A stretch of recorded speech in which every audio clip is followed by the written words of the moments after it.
Isa po sa mga mabenta ngayong Love Month ang mga rosas. Kaya naman pumunta na doon ang ating kasamang si Love Aniver sa isang rose farm sa Tagaytay. Love!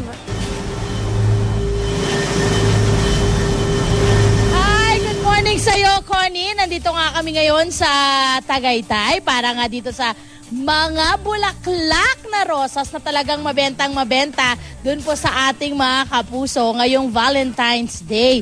Okay, makikita natin ngayon itong mga naka-arrange, or actually hindi naka-arrange to, no, yung mga dose-dose ng rosas na iba't ibang kulay. At malalaman natin ngayon ang mga presyo niyan, ano? Yung pong mga rosas pala dito sa Island Rose ay mga European roses. Kaya naman medyo may kamahalan yung kanilang presyo, no? Doon po sa ating 3-stem ay nagkakahalaga po yan ng 715 pesos.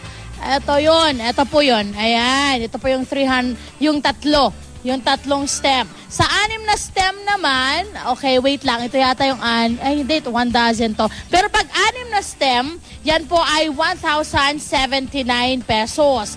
Yung mga classic naman po natin, yung isang dosena, ay 1,919.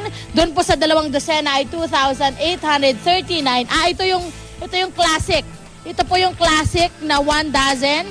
Ayan, yan po yung nagkakahalaga ng 1,919. At yung 2 dosena naman po ay 2,839. Kung combination naman, ang 1 dozen po ay 2,149. 2 dosena ay 2,929. Ang spring form na tinatawag, yan po ay nagkakahalaga na 1,669 hanggang 2,959. Okay, ngayon kasama ko si Mr. Francis Librando, siya po ang farm manager dito sa Island Rose, para pag-usapan naman po natin yung ano ibig sabihin ng mga kulay. Okay, sir, good morning sa inyo. Good morning sa inyo. Isang mabulaklak na umaga sa inyo. Okay, sa dilaw tayo, sir. Pag dilaw po yung ibinigay natin dun sa taong pagbibigyan natin, anong ibig sabihin? Friendship. So, friendship.